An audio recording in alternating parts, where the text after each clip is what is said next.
ke-34, bunuhlah Drona, Bhishma, Jayadrata, Karna, dan para ksatria lainnya, yang sesungguhnya telah binasa semuanya olehku.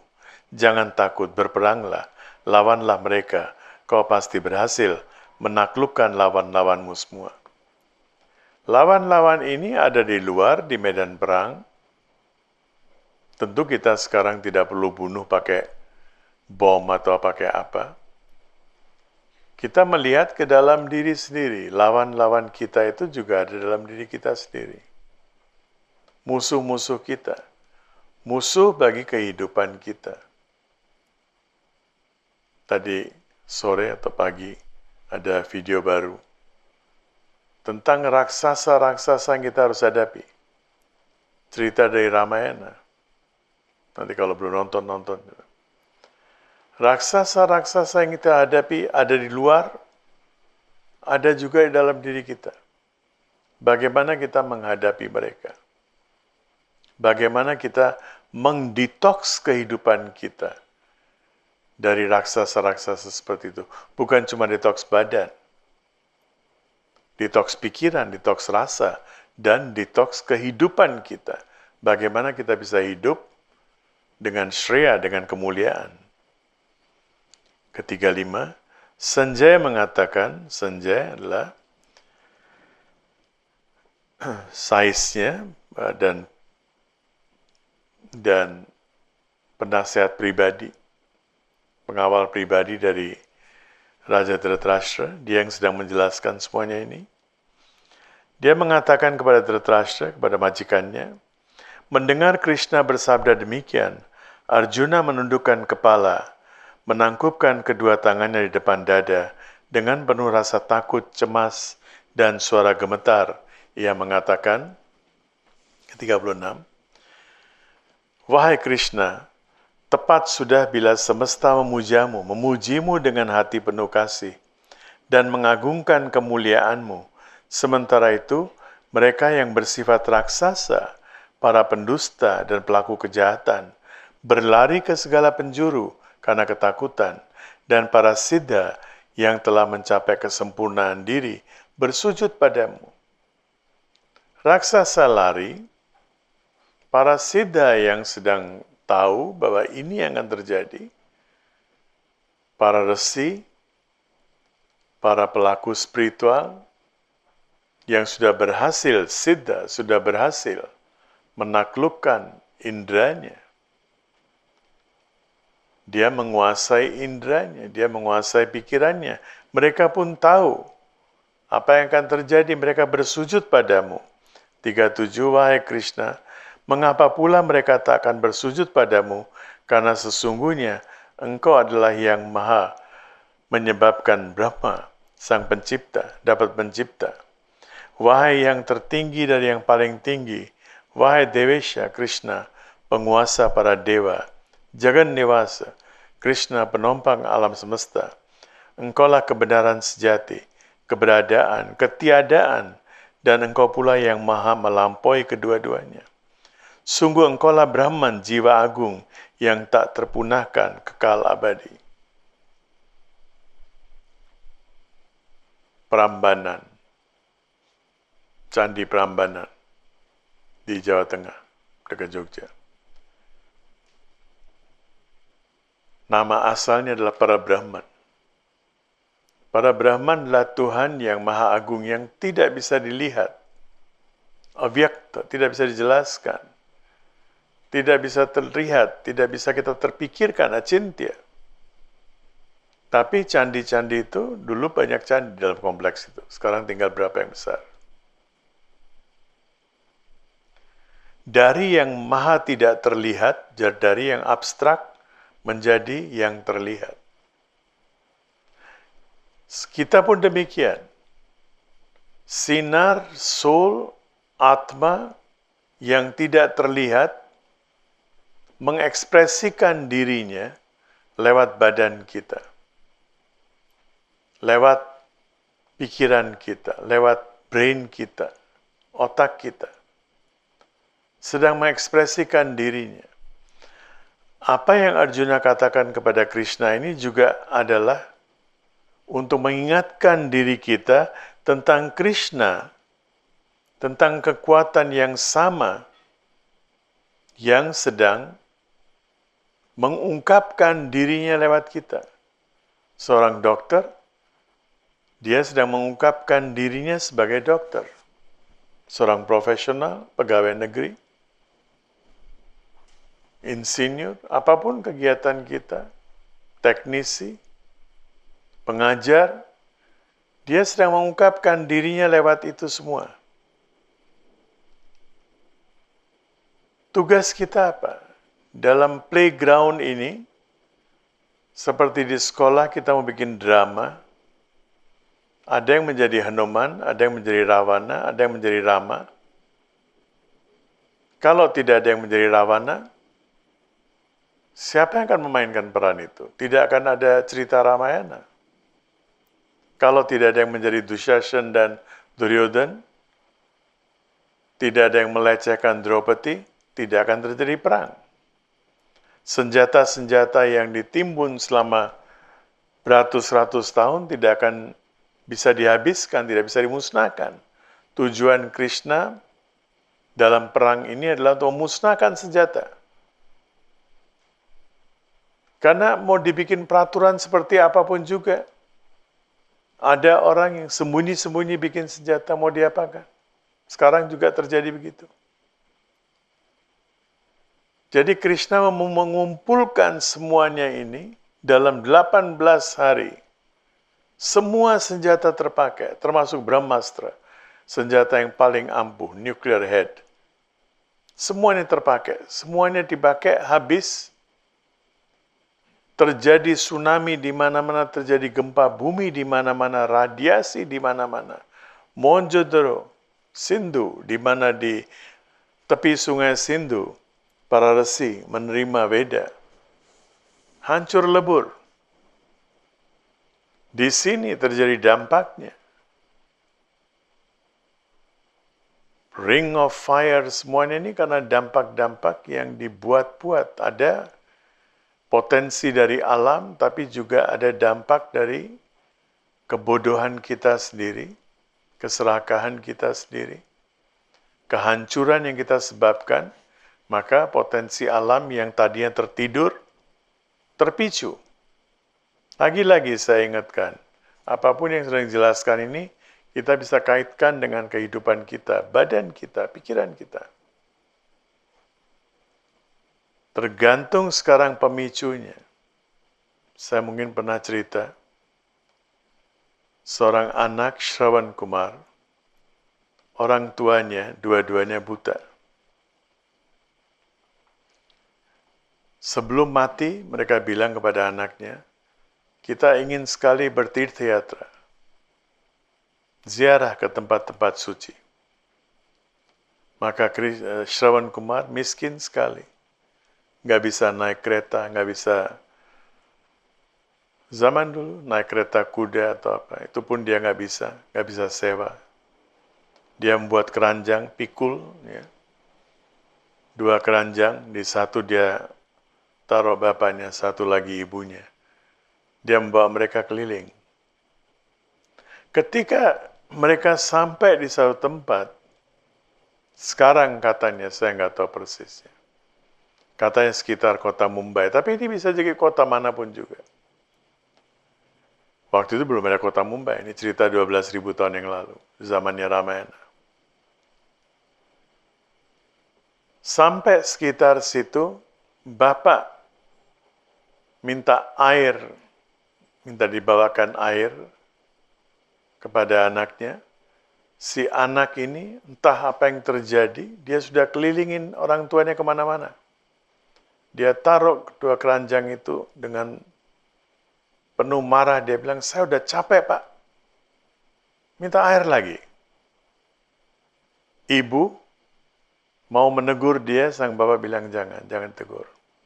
Sebentar lagi dia akan minta maaf sendiri. Karena pengaruh dari negara bagian ini, pengaruh dari lingkungan ini, oleh karena itu dia kena dampaknya. Kalau orang lagi capek sekali, dia akan cepat sekali kena pengaruh. Dan capek bisa karena pikiran. Saya sedang punya masalah, lagi stres, lagi tension. Ada pemicu dari luar, gampang sekali. Kemudian kita bilang, oh itu saya kesetanan, keapaan. Padahal nggak ada. Pengaruh dari luar itu akan cepat sekali mempengaruhi kita kalau kita dalam keadaan lemah. Lemah badan, lemah pikiran. Dia kena dampak itu, dia marah, dia bilang kepada bapaknya, kamu lihat, bapak lihat, saya udah capek juga. Kita istirahat dulu, nanti air. Ibu mau menegur dia, bapak bilang tunggu dulu. Sebentar lagi, ketika mereka sudah lewat daerah itu, Shravan Kumar baru merasa dan dia minta maaf kepada orang tuanya. Apa yang saya katakan tadi, tolong maafkan. So we have to be very careful. Dampak. Kadang-kadang di ashram juga, ketika saya mengatakan itu, orang pikir, wah kok bapak suruh ini nggak boleh, itu nggak boleh, ini nggak boleh. Karena dampak pemicu. Di dalam diri kita masih ada hal-hal negatif yang kita bawa dari masa muda, masa kecil, bahkan dari kehidupan sebelumnya. Dari sekian banyak kehidupan sebelumnya, kita lihat suatu pola dalam masa kehidupan kita yang satu ini. Seorang guru melihat pola dari masa kehidupan yang berlalu. Sekian banyak. Sekian banyak. Seorang master, saya tidak akan sebut namanya karena anyway, akan diedit nanti kalau enggak, percuma juga saya sebut namanya. Tapi kita semua mendengar nama itu. Beberapa orang wanita yang begitu dekat dengan master. Ketika master itu sedang dianiaya, semua laki-laki lari. Cuma wanita-wanita ini dekat mereka. Dekat dirinya. Begitu dekat. Tetap juga salah satu yang paling dekat dengan master. Karena pengaruh dari luar memicu amarah dari dalam dirinya, maka dia meninggalkan si master ini. Dan dia harus lahir kembali. 1000 tahun kemudian dia harus lahir kembali untuk menyelesaikan utang piutang itu. Ini semua, nama ini semuanya sudah pernah dengar. Cuma saya tidak akan sebut. Sekarang yang saya boleh sebut, Krishna dan Radha. Radha begitu dekat dengan Krishna. Tetapi tetap ada ego, ada rasa takut yang dia tidak bisa atasi. Maka dia harus lahir kembali menjadi Mira. Setelah 4.500 tahun, 4.000-an tahun, keliling dunia lagi. Lahir lagi sebagai Mira, walaupun ya ada orang mengatakan Radha Krishna itu Tuhan. Oke, itu kepercayaan mereka masing-masing. Tapi dari Tuhan kita semua juga memiliki sinar suci yang sama menurut ajaran Weda, menurut ajaran yoga, menurut ajaran Bhagavad Gita. Kita semua sebetulnya wujud dari yang maha ada. Tetapi yang membedakan kita apa? Pikiran kita, badan kita. Dan badan dan pikiran ini, seperti yang kita sedang jelaskan berapa waktu yang lalu, fear yang muncul ini dari reptilian brain kita. Di mammalian brain, ada 3 bagian otak kita yang kita sedang bahas waktu kapan ya? Kita bahas kapan? 3 bagian, Selasa atau kapan ya? Satsang ya? Hari Minggu yang lalu, dalam bahasa Inggris. Ada 3 bagian utama. Reptilian brain ini atau brain stem ini, batang otak, ini semua miliki. Dan batang otak itu bukan cuma batang aja, di atasnya ada otak. fear-based, dan dia sensory. Dia cuma bisa mengungkapkan apa yang diterima oleh sensesnya. Dia tidak bisa mengungkapkan yang lain. Lapar, dia akan cari makanan. Marah, dia akan mengeluarkan amarahnya. Dia basic sekali, dan ada 4 F dalam bahasa Inggris. Feed, fight, flight, makan, melarikan diri kalau ada bahaya, atau menghadapi. Dan keempat, F yang keempat saya nggak usah sebut. Untuk reproduksi, seks, ya. Jadi ada 4 F. Ini adalah urusan reptilian brain. Semua binatang begitu. Mammalian brain itu yang kemudian disebut limbic system. Ini juga dimiliki oleh hampir semua mammal.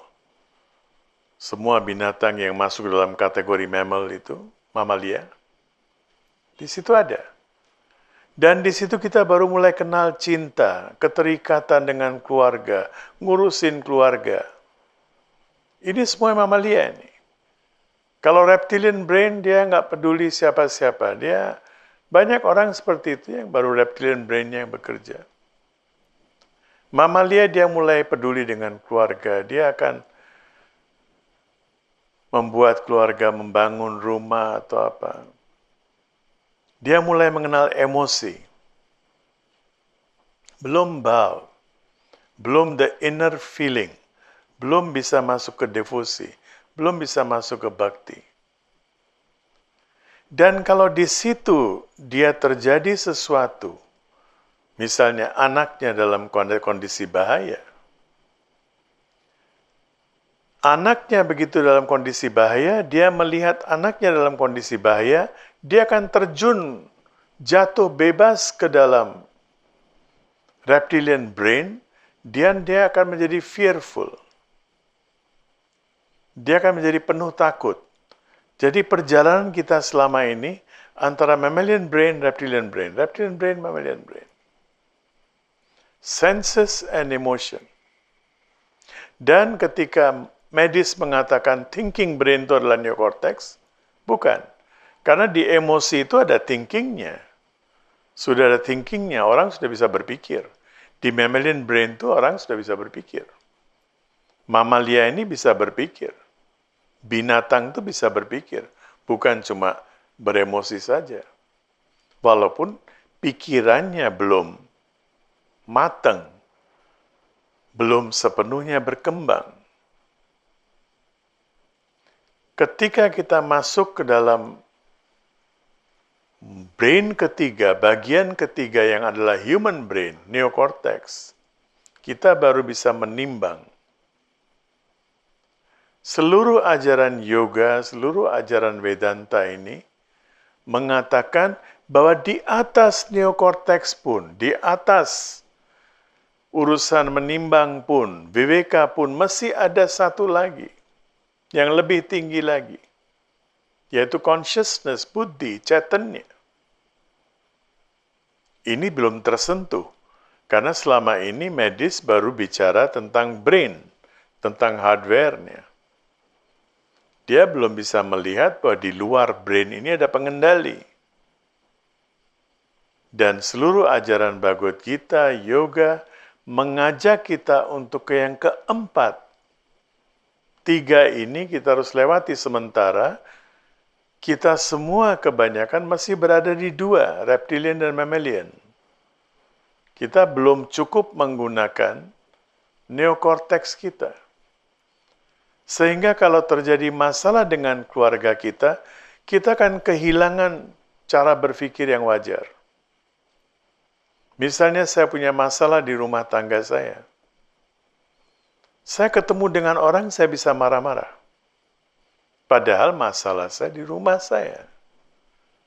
Bukan di luar, bukan sama orang luar. Tetapi karena saya terjun bebas dari mammalian brain, dari masalah keluarga ke fear saya menganggap bahwa itu adalah survival saya sekarang.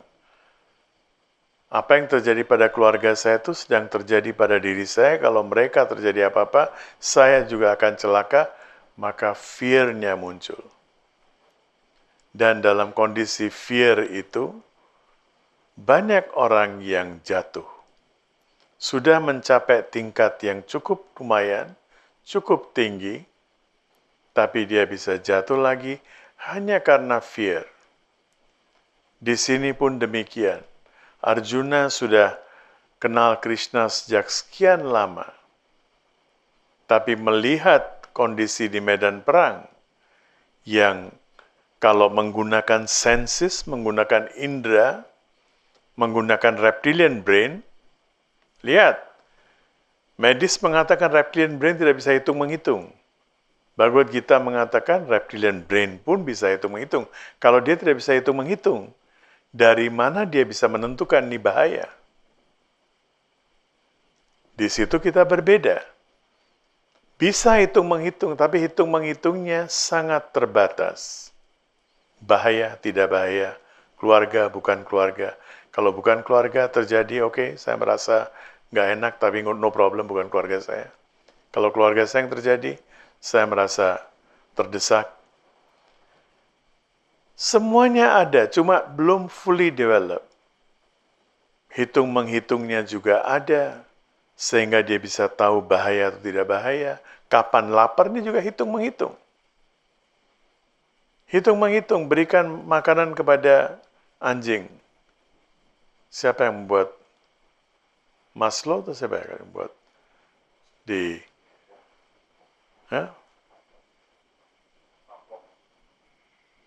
Pavlov, ya.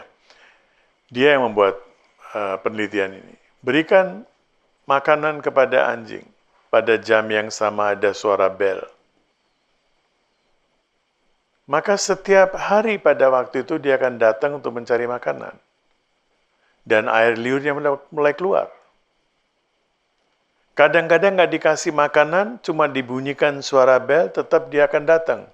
Karena dia sudah mengasosiasikan makanan, suara bel, air liur. Ini apa? Ini juga hitung-menghitung. Reptilian brain yang bekerja sebetulnya. Jadi jangan pikir kalau reptilian brain itu bodoh, tidak. Cuma dia terbatas jangkauannya, pandangannya terbatas. Mammalian lebih berkembang lagi. Dan lebih berkembangnya bukan lebih baik, lebih celaka. Karena sekarang dia memproyeksikan bahaya apa yang terjadi bagi keluarga saya, terjadi bagi saya. Apapun yang terjadi pada lingkungan terdekat saya, terjadi pada saya.